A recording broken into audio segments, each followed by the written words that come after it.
After a tough year, Afghans are now preparing for an even harsher winter. Firewood, charcoal and heaters lie unused in shops and on the streets, beyond the reach of many Afghans who can't afford to keep themselves warm. People are miserable. There are no salaries or work opportunities. The government needs to create jobs for the people and pay them salaries. Since the Taliban took control in August, the United States has blocked billions of dollars of Afghanistan's overseas assets, leaving its already troubled economy in ruins. Unemployment, poverty and hunger are forcing thousands of people to cross into neighboring Iran every day. What should we do? Why isn't help being delivered? Why is their money blocked? Why does nobody deliver help to the people of Afghanistan? I mean help that would keep them in Afghanistan, help that stops them from leaving their homes and going to borders. Every single day, we have several thousand people at our borders with Afghanistan.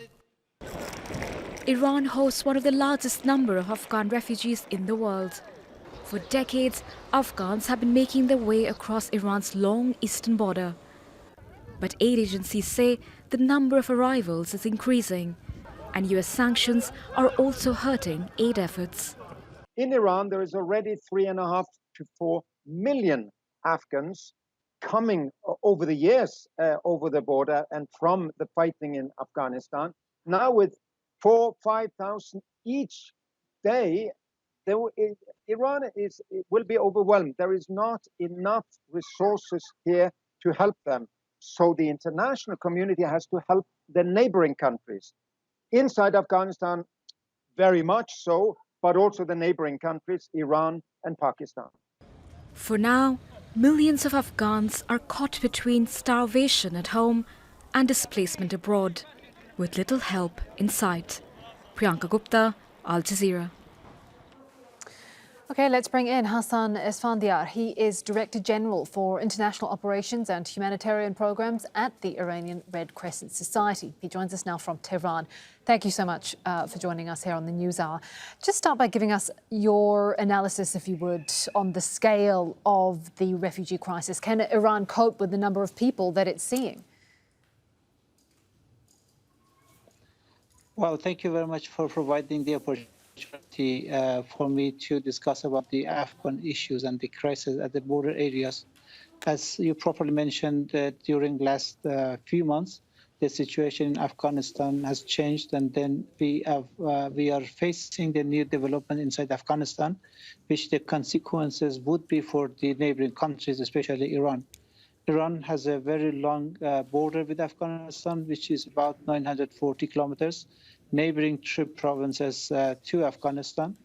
When the situation gets deteriorated inside Afghanistan, then we as the Iranian Red Crescent, as the humanitarian organization which is responsible to respond any sort of the disaster in the country, try to make ourselves prepared to respond to the Afghan displaced population crisis or situation. So in this new situation, we try to provide the humanitarian services, which are the emergency sheltering, health, water and sanitation, hygiene, and also at the same time, we are having the situation of COVID inside Iran and Afghanistan. So it's a very tough situation. The Iranian Red Crescent Society tried. Yes. With the influx, how well placed is the Iranian Red Crescent? Do you have the resources that you need? Well, actually, we have had the contingency planning for the Afghan crisis together with the international organizations inside the country, especially the International Committee of Red Cross and International Federation of Red Cross and Red Crescent Societies.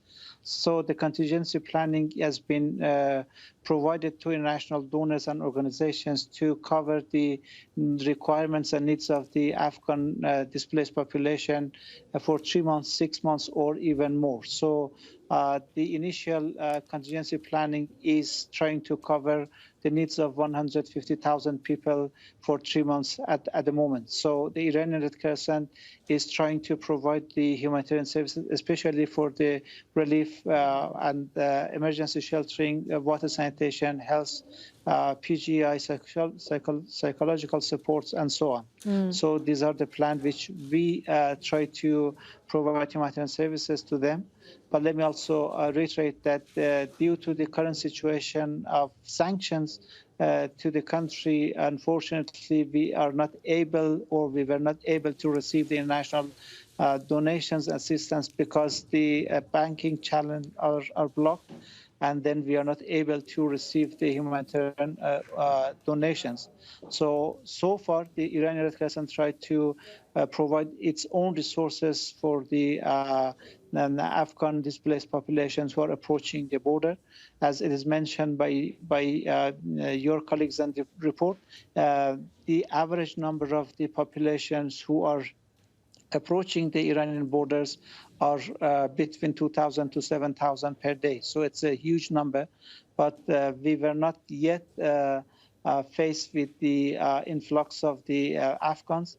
On the other side, the Iranian Red Crescent also tried to cover the needs inside Afghanistan. So we have prepared different humanitarian consignment, including the food items to Afghanistan. Okay. So far, we have sent the consignment to Kabul as well as Herat to be distributed and provided to the people inside Afghanistan. So now in both sides, the Iranian Red Crescent is trying to provide humanitarian services. Great. Let me also reiterate and mention that the IFRC and the ICRC are also trying to assist the Iranian Red Crescent. Both of them are launching the appeal to seek assistance for the Afghan displaced population. Okay, great. We'll have to leave it there for time. Thank you very much for your time. We appreciate it, Hassan Esfandiar.